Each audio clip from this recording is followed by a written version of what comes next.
As night cloaked the university campus in darkness, Charlotte found herself alone within the labyrinthine corridors of the ancient library.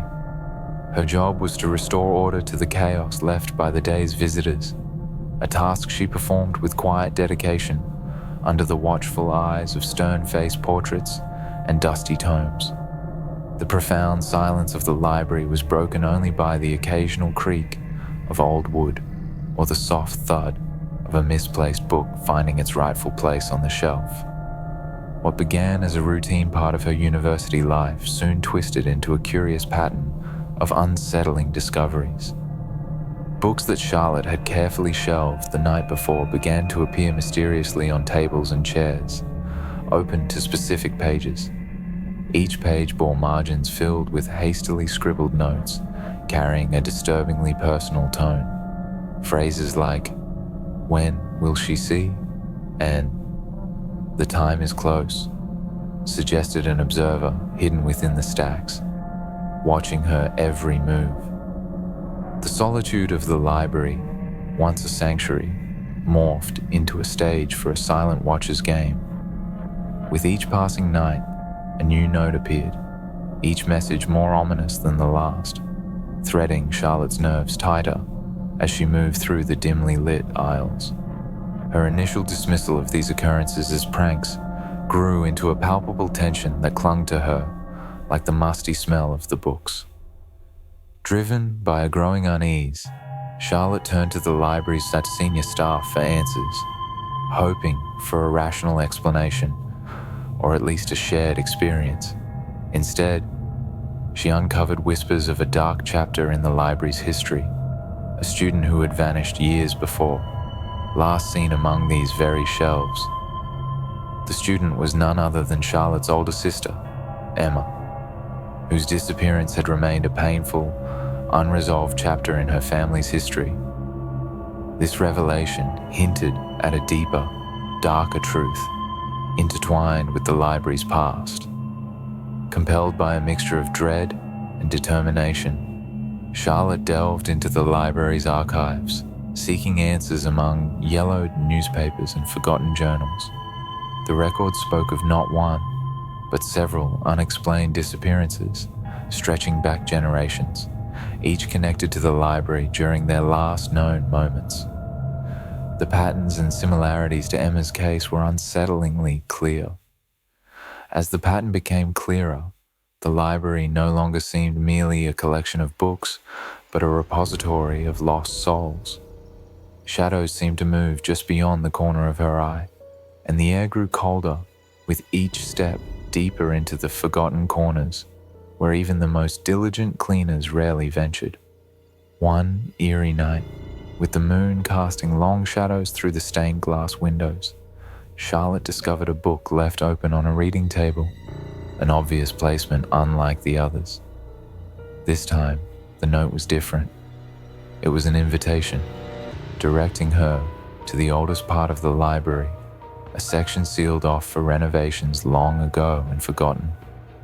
With a flashlight in hand and her heart pounding in her chest, Charlotte followed the trail set by the mysterious observer. The narrow beam of light cut through the darkness, illuminating layers of dust suspended in the air. At the end of her path lay a small, hidden room, its door slightly ajar. Inside, Charlotte found not just the remnants of those who had gone missing, preserved in notes, articles, and eerie photographs, but also a personal item belonging to Emma, a locket she had worn every day. This chilling discovery confirmed her fears. The library itself held a consciousness formed from the collective memories and secrets of its visitors. Here, in this secluded chamber, the essence of those lost souls lingered, waiting to be acknowledged, understood. Charlotte, now a keeper of the library's deepest secrets and her sister's memory, realized that her role was more than a mere custodian of books. She was a guardian of stories, tasked with ensuring that the whispers of the past were never silenced by the passage of time. In the silent hours at the library, the boundary between the watcher and the watched blurred. As she prepared to leave, the unmistakable feeling of being observed crept over her.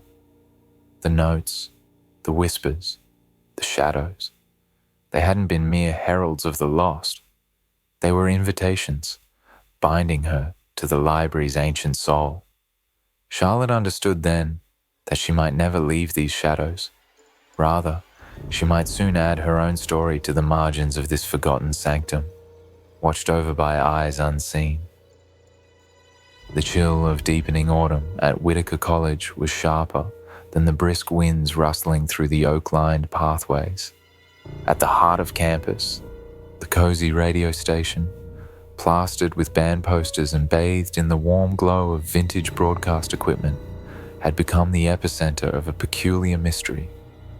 Initially charming, the interruptions of ancient radio broadcasts increasingly turned unsettling, weaving eerie snippets from decades past into the students' modern playlists. The phenomenon began innocuously. Late at night, when most of the campus lay in slumber, the regular broadcast would suddenly crackle and pop, yielding to the sounds of old-time radio shows and crackling news bulletins about long-resolved crises. The students, amused and intrigued, initially took it as a technical quirk of their aging equipment, but as the occurrences grew more frequent and the snippets more coherent, they couldn't help but dive deeper. Pooling their skills in media studies and their boundless curiosity, they traced the source of the transmissions to the old Warwick radio station, a relic from wartime, now abandoned and almost forgotten on the town's outskirts. It was a place of stories where urgent wartime bulletins once kept families clinging to hope and music had lifted spirits. Yet now, it was just a shell, its stories thought to be long silenced. The students started documenting their findings in a blog, narrating each step of their journey into the station's past. The blog captivated more than just their peers. It sparked the interest of locals and historians alike, who added their own memories and knowledge to the unfolding story. Bolstered by this growing community, the students launched a podcast, The Ghost Frequencies, which explored not just the history of the station, but the eerie phenomenon of its seemingly resurrected broadcasts.